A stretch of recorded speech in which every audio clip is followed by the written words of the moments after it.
Okay, welcome to Plasma Phase Physics, a discussion about climate change, food sources, and thank you, Janetta, whom I'm pronouncing it correctly, for joining me. This is Rich. Thanks, Rich. Ravishing Rich. Thanks for joining Plasma Phase Physics. I was having a discussion yesterday just with a group of mine about the efforts of the United Nations and World Bank and discussions that they're having to end world hunger by creating a proliferation of world food provisions, and their efforts along with NOAA and NASA and the News Weather Service broadcasting stations to fight against climate change, world hunger, and world provisions. Now here we have an article from the United Nations News Center and their efforts to fight global flood hit zones around the world. This is Southern Africa. Countries of Southern Africa are suffering a great deal of sudden flood zones. And these agencies around the world are ramping up aid efforts to help these particular countries from the devastations. Now, in my understanding is that the many agencies that are around the world have not incorporated or they haven't collaborated yet. They haven't discussed or created a common language to engage in create methods and models to forecast prediction, to create prediction models to save human life, property, and the destruction of land worldwide. However, these particular agencies here, this discussion began in Mozambique. This is an early discussion in January of this year. But as of present, we find that the world food sources here have engaged in the future of food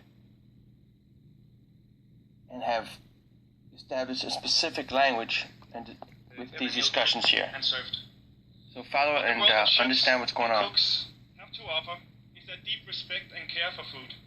They bring to the table their passion for flavor, for good and responsible sourcing, getting their own hands in it and on it, and not only making up the metaphorical link between producers and suppliers. They live alongside them, speak to them continuously, work with them, help each other to get better. They're also entrepreneurs and possess the commitment, spirit, and discipline to continuously make things better. Focusing on the joys of eating, of creating the communality of the meal, on feeding people is what they do 3 times a day, every single day. In cooking, you use what you have and you use what you can get. These limitations spark enormous creativity, showing us how creativity and human ingenuity can be part of the solution to the things we're here to discuss today. Human ingenuity, we folks. imagine the Stop meal here. as a symbol and the manifestation of the Here we're relying on human ingenuity to create resolutions and solutions to end world hunger. Now, these specific human ingenuities or models or methods of ending world hunger is going to equate to profit making for small businesses. Now, we have what we call moral dispositions. In other words, we have people who have suffered a great deal in life and have come from a time of suffering, who by these motivations come up as movements and activisms and create business for profits. However, they're using hunger, world hunger, as a motivating mechanism to create profit. And if you look into the underlying motivation for creating profit, for creating a mechanism for profiteering, you have to understand that it's an immoral practice. You don't use poverty as a means to make profit for self, as a means to make profit for business. You don't use devastation or phenomenons, or you don't use catastrophes to use as a language-making system for profits. And this is what this is being transmuted and translated into as you further watch.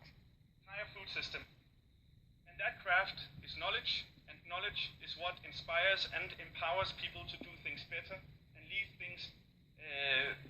leave this place better off than when we found it. Chefs and cooks form food culture, a powerful concept that can transcend and create social bonds and eventually empower people to lead better lives. In this way, cuisine is not only food, it is food transcended. Nature transformed into a social product, a backbone of creating culture. Its role in creating culture is what makes cooking so powerful. Like all forms of culture, food culture is transformational in its very nature, and it changes every day, everywhere.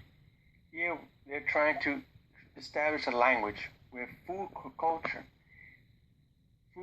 can actually become a global entity or a global industry for the hungry and for the poor. But they're using the hungry and the poor to create a global industry for privatized profiteering.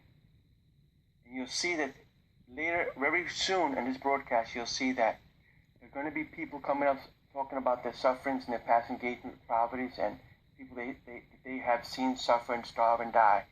But remember, the language is profiteering, and once we bring food as a global industry, a food provisioning on a global plane, on a global level, we're opening up Pandora's box. We're permitting opportunity for greedy, super elite, wealthy, greedy investors to create oligarchies and monopolies, to change the language and mutate the purposeful good of these particular people today in the present.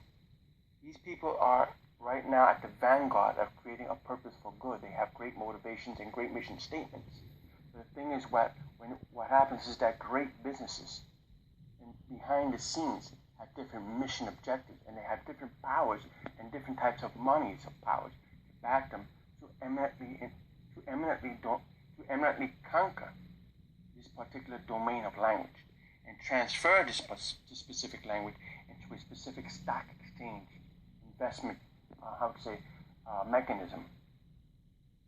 All the time, through cultural interactions on every level of human life. Food culture defines habit, discussed and ultimately determines what and how we eat. To feed everyone in the future, the culture of cooking and eating must also change to become part of this new food system. There you go, must change. That is ultimately a function of cooking, a food culture for the future. Today, consumption defines our culture. This consumer culture is equally prevalent across economies. They're not talking about investor culture. They're talking about us consumers. We create the culture, and investors come in and reinterpret. Consumers across these cultures are adopting Western dietary patterns that is heavily focused on animal proteins and a food system where 60% of our calorie intake is covered by only 5 crops, and 95% of our calorie intake is covered by only 30 crops. Furthermore, every of the future. Today we've invited 2 speakers that represent each end of the spectrum of ideas I've just introduced to you. They will tell us a bit about how food production and cooking can help make things better. The first speaker has once said, "Hands are a very special weapon that can end poverty and abuse, so use your hands well."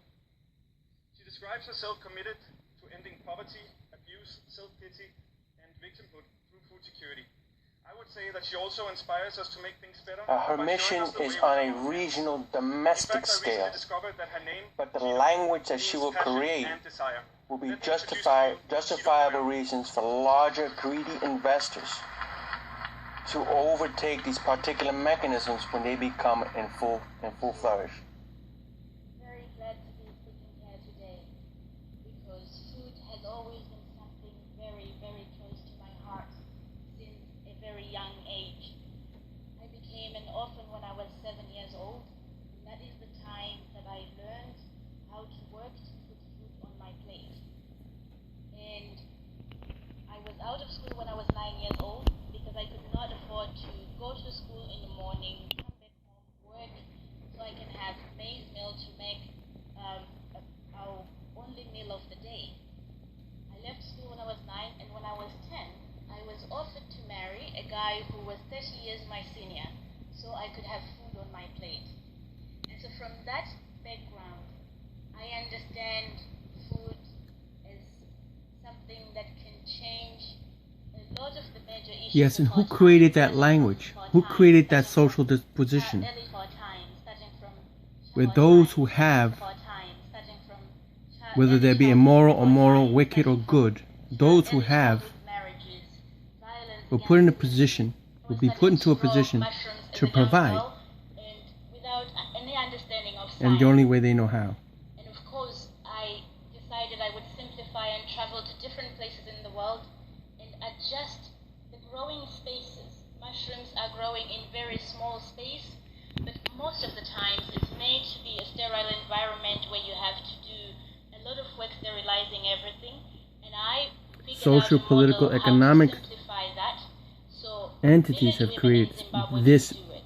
specific 1 product, square meter of land. Here we go. this language. 75 kilograms of mushrooms in 3 months. And this is a lot of food, especially when you consider that 1 kilogram They of call this mushrooms freedom. can be sold for $7 American in a country where a lot of the times people who are suffering with HIV and AIDS, they don't even get $1 to get a supply of their medication for a month. Young girls who have an Stay opportunity tuned to for go to part school, 2. they have to stop going to school when they're having their periods.